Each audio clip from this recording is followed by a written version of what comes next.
My philosophy in life is do the right thing all the time. In life, we'll be faced with challenges and we'll have to make decisions. And in making decisions, you'll be faced with options. But if you remember to be guided by the principle of doing the right thing, not when convenient, but all the time, no matter what, life should be easy. Do the right thing all the time.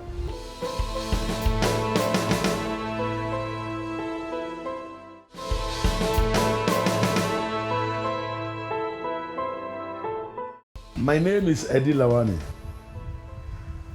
E-D-I, like easy does it, Lawani.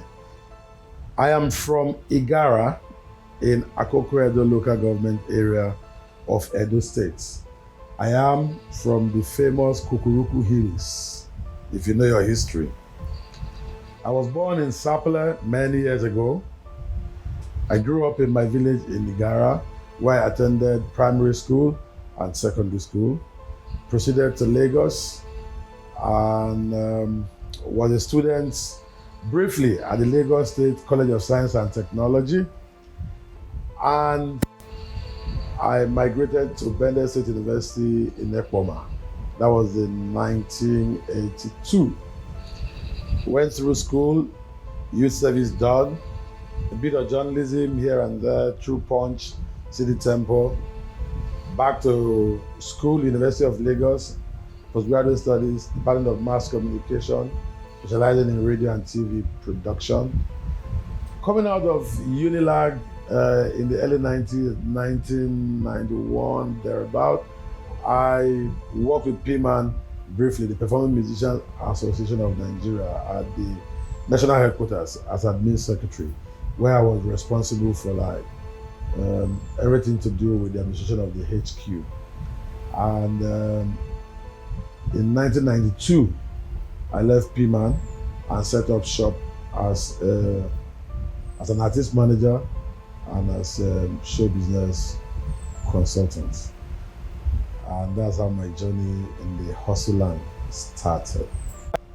I am married to my friend, Antonia Edi Lawani. And between us, we have 3 kids, 3 great kids. And I have brothers and sisters and have so many friends all over the place. That's my family life. My friends are part of my family.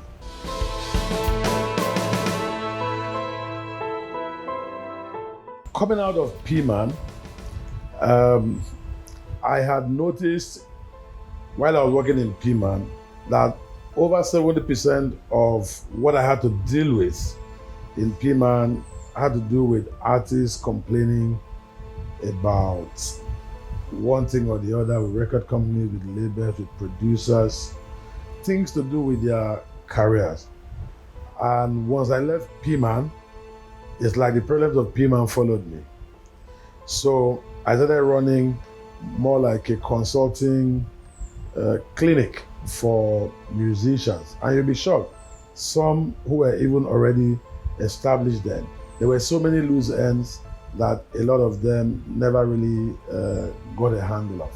So in the process of dealing with them, we started creating a framework whereby we'll deal with artist management issues, people not understanding what the contract they have signed entailed, people not being able to put bands together, and in most cases, artists not even knowing the difference between working in the studio and getting onto the live stage to perform.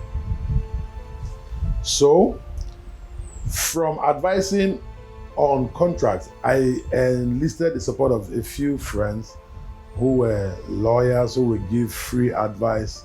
People who come on Thursdays and get free advice.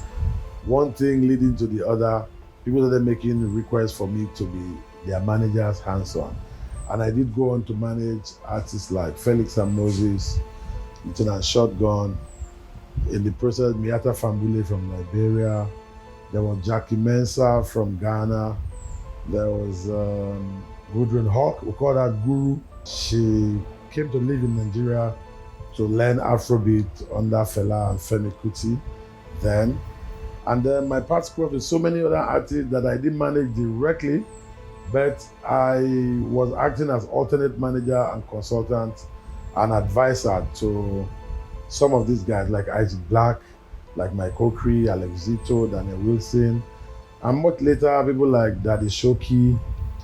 And then because of my interest also in nurturing young talent and trying to give them a foothold, because then young talent couldn't afford demo tapes, so they were just left. If they didn't get lucky, they just wasted. So I also created a platform where I can vet artists and recommend them to labels and to record companies where they can be given a second look. The last artists that I managed are Black Tribe and Rasky Monome, so rest in peace. And in all of this, you see, from the youngest to the oldest, from the upstarts, wannabe, demo carrying, upcoming artists, to the most experienced, one thing was always common. There was a common denominator. Every artist needed management. In most cases, artists were dealing with friends or managers who were not quite managing them. So while the artists emphasized on managers, they forgot about management, which is what managers should do. So I always advocate that artists need management and not managers, not the person, but the process, because this is where they get to bring out whatever their commercial value will be, their essence and their fulfillment in life as creatives and as people that can be termed as hardworking, if I may put it that way. So, however, before I got to P-Man, I had already been involved in school, partly out of boredom and restlessness, with organizing beauty pageants, organizing disco, Sunday jumps, and organizing sports events, like organizing mass marathons and stuff like that in school. So as soon as I got out of school, of course, I got involved with journalism. My mind was always set on something to do with the arts or with the creative industry. I guess that was how come I gravitated towards reporting the arts in the couple of magazines and newspapers that I worked for. And that was how I crossed paths with P-Man. And in criticizing P-Man, what they were doing right or wrong, they threw a challenge to me to say, instead of criticizing everything as a journalist, why don't you come on board and be part of the solution instead of just pointing out the problems? So I took on the challenge and promised to devote 1 year of my time to work for the Musicians Association, practically for free, as part of helping to re-engineer the music landscape. And I'm happy I did, and from there I went on my way.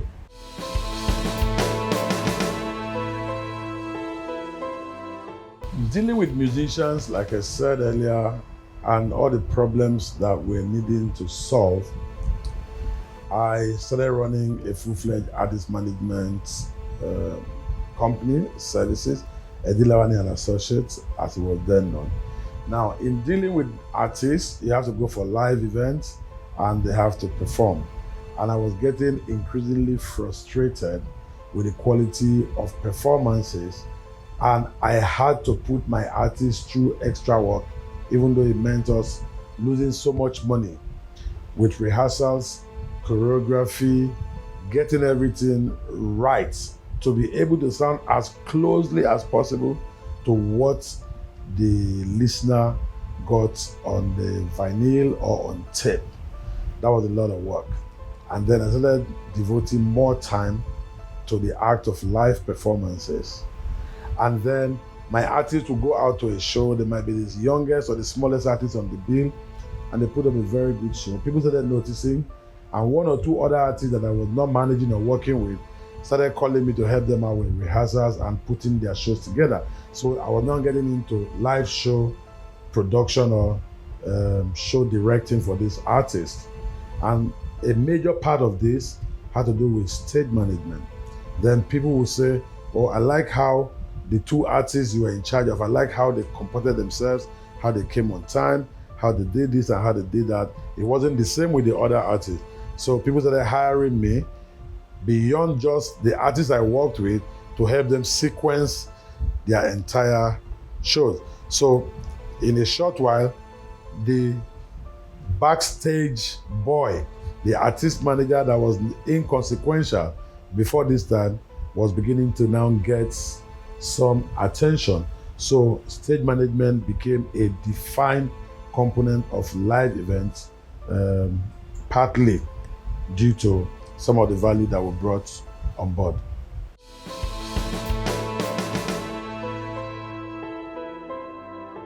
From stage management and show directing, one got involved with all aspects. You have set up a show, you want the artist to come in a particular mood, and you want the mood to change at a particular time, and then the guy on the lighting console was barely alert to what you were doing. So I started showing more interest in like being able to deliver a 360 degrees experience once you're on that live stage. So I got involved with lighting. As time went, I got involved with stage designing and building, and then also got involved more intricately with audio engineering and all of that. So ultimately, I soon found myself being able to deliver a 360 degree production package for clients, and went on to do big things, Star Mega Jam, big corporate events, too numerous to mention, where I had now moved away from the role of being the stage manager or artist manager to being a show producer, show director, and a technical director. And that is where we are at the moment.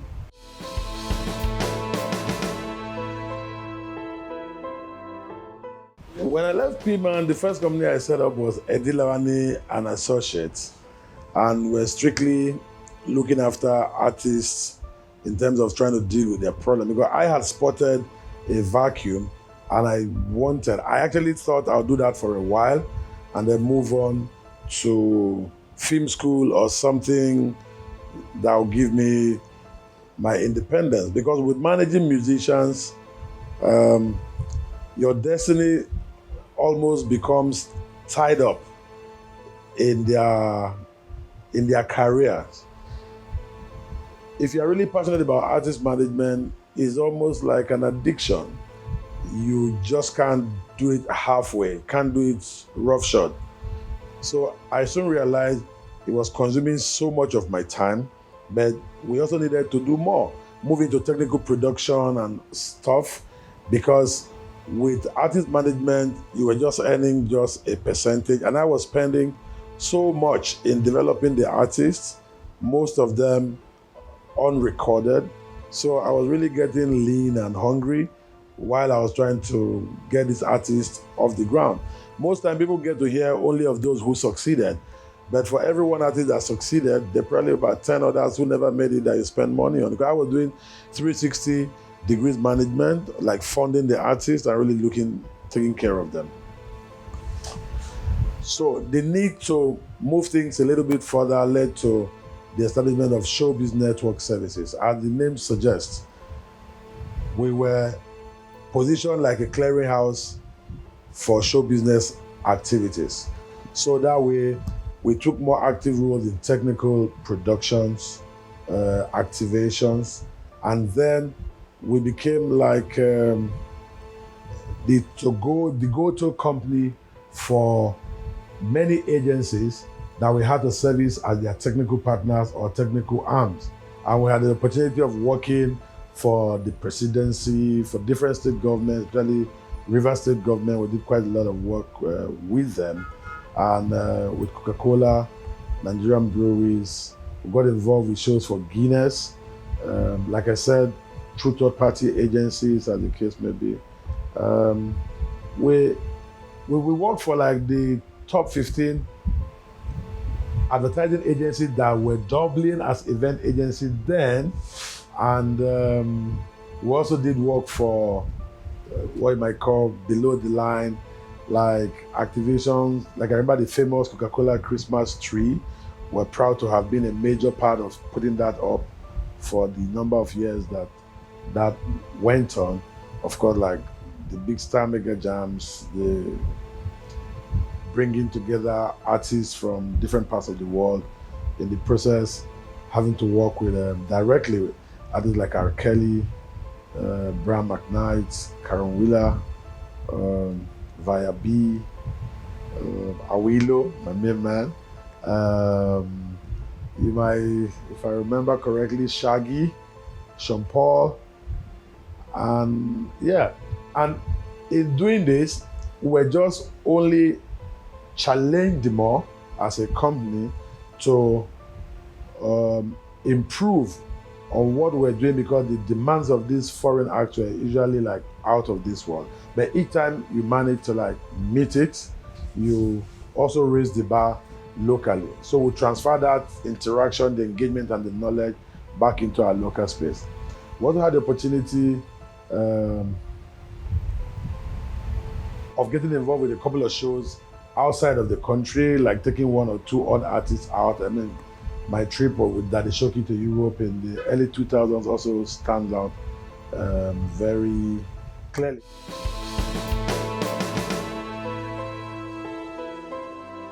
After Showbiz Network Services, there was also a need to control some of the elements of our trade, like talking about gear, because you soon realize that you want to have a very good event. You need like 3 days to rehearse, almost like an event that you want to run like a musical, like on autopilot. And the clients wouldn't give you the money, but you are determined to do the best that you can, and you know you can do it. So I start setting up rehearsals outside of the venue at my own cost, which we're narrowing our profit margins, but we're getting good results. So we thought it wise to invest in some equipment, as the case may be, so we can manage costs at rehearsals before we get to the venue. Then Paragonist Multimedia Production was born. At the beginning, interest in acquiring like basic lighting, basic audio gear, and some staging materials and set accessories. And the main reason for this was so that we can almost create our environment before we get to the venue. So by the time we get to the venue, everything is cut in shape and sizes, and it's like sticking them together like a jigsaw puzzle.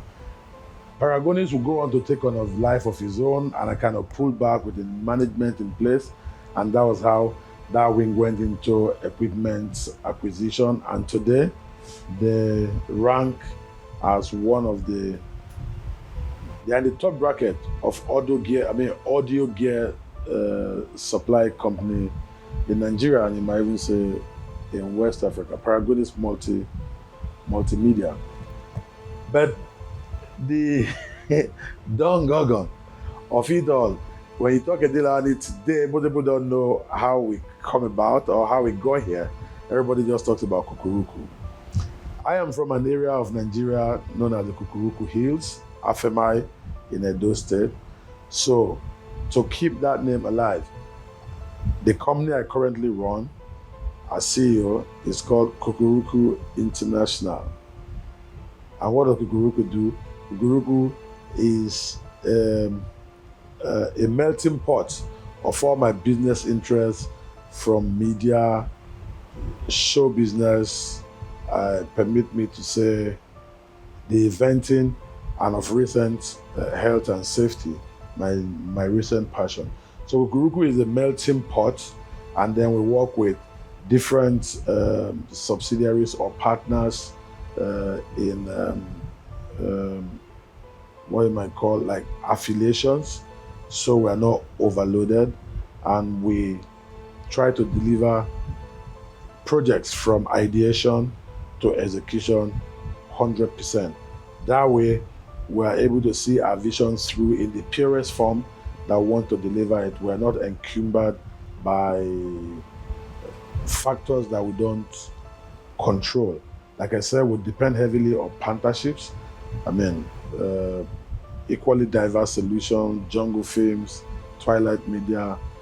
There are such companies that we keep very close, in a close-knit relationship, AV Edge, so we're able to deliver our project the way we dream of it and commit resources to it and come up with good results. So if you're looking for Edi Lawani today, you probably find me in the HQ of Kukuruku International INC.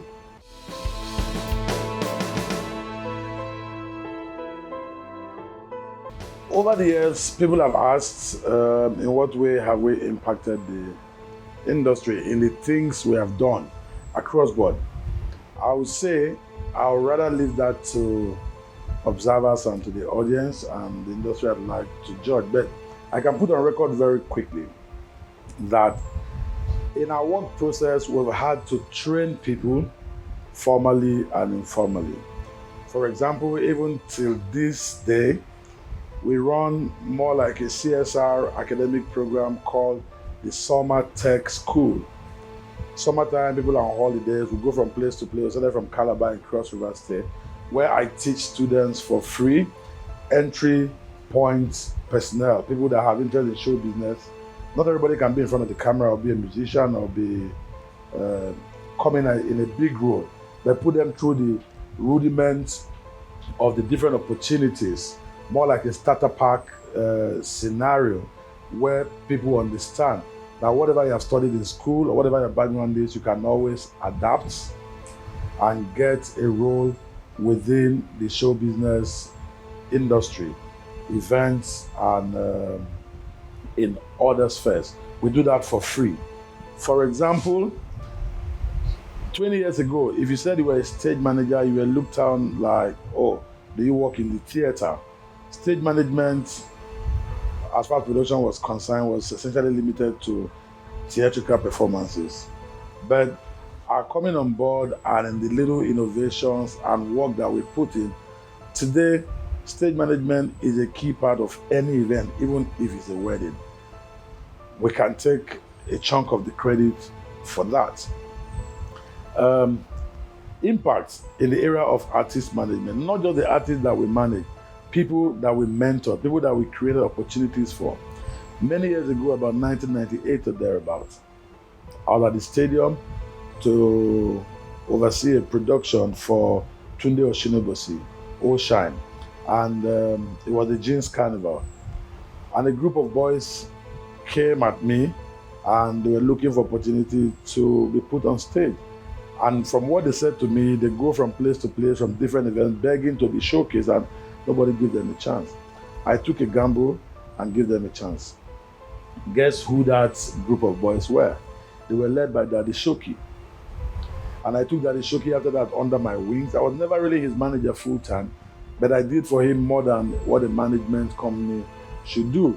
And that culminated in taking him abroad for a European tour of Holland, Belgium, and Italy, and France between the year 2000 and 2003 or thereabout. For me, that is some kind of impact, using the position where you find yourself as a show director to convince an organizer to give an artist some opportunity to be heard.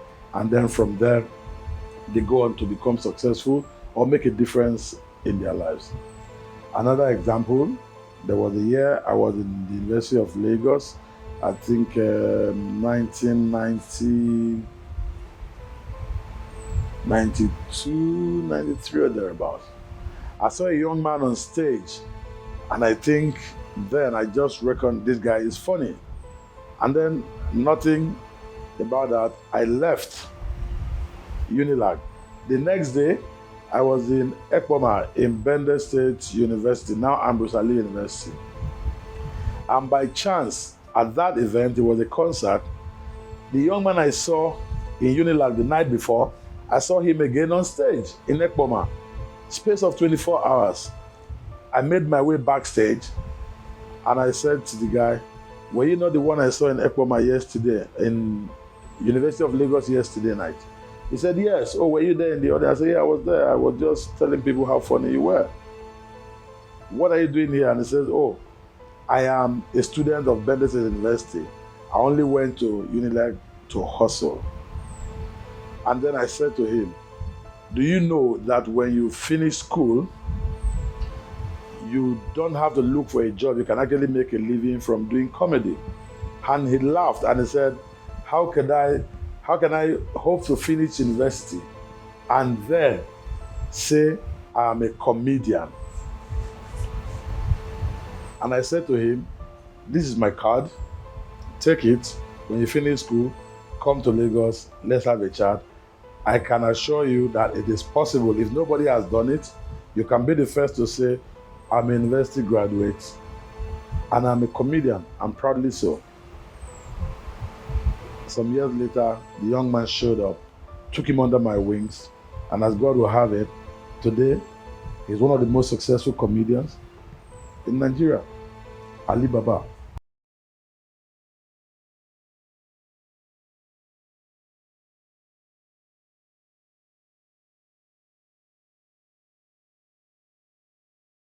That's his name. So when you talk about impact, you don't set out that you want to make an impact. There is a gap you want to fill. There's a vacuum. You are a solution provider, a problem solver. And in solving it, it can lead to other things. The comedy industry today, you can't tell the story as it is without referencing Ali Baba, who himself mentored AY, Basket Mouth, TA, Teju Babyface. These guys have in turn mentored people like Omo Baba, among between them, Buchi, Sheila, and the list goes on and on and on.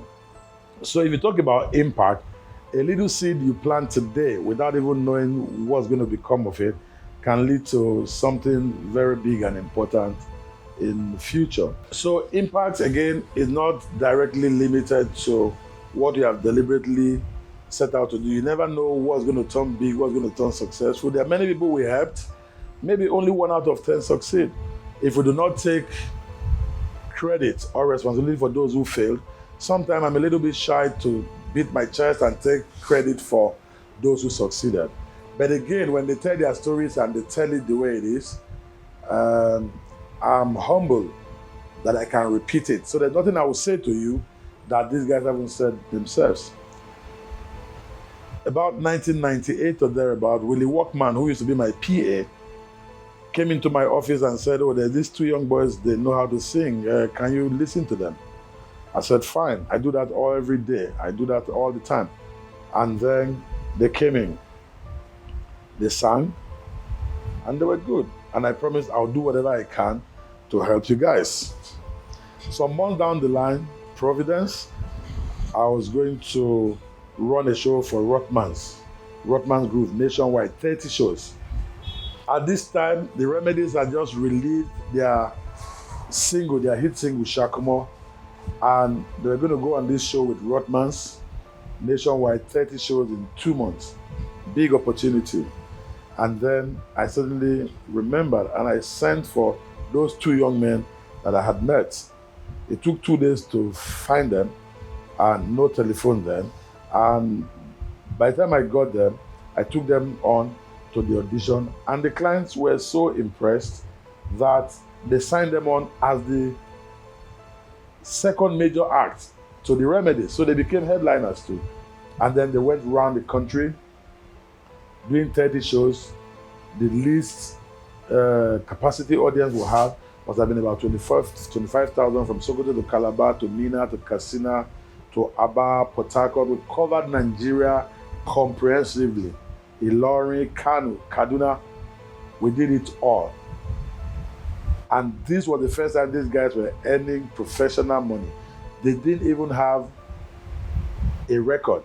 They just ripped off a beat from Rakim, and then they did all their voices over it on playback. And those are the Plantation Boys. Hey, yo, DJ, strictly business, man. Let's get down. But if you get down or you feeling lonely, that's right. We gon' tell you what you gotta do so you don't have to worry. Yeah, my father used to tell me that dreams come true. Now I believe I can find you. Yeah. Austin Amedu, Blackface, Innocent Idibia, Tuface. And then when it was time for them to record, they came to me.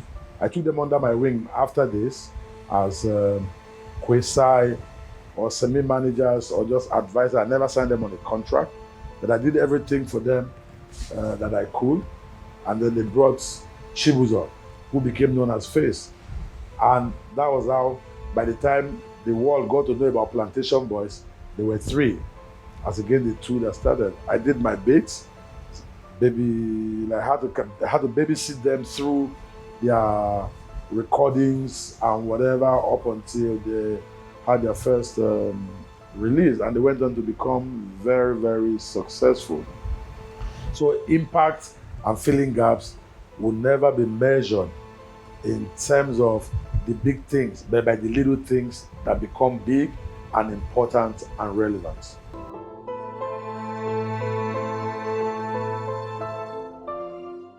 On a final note, success will not come from wishing.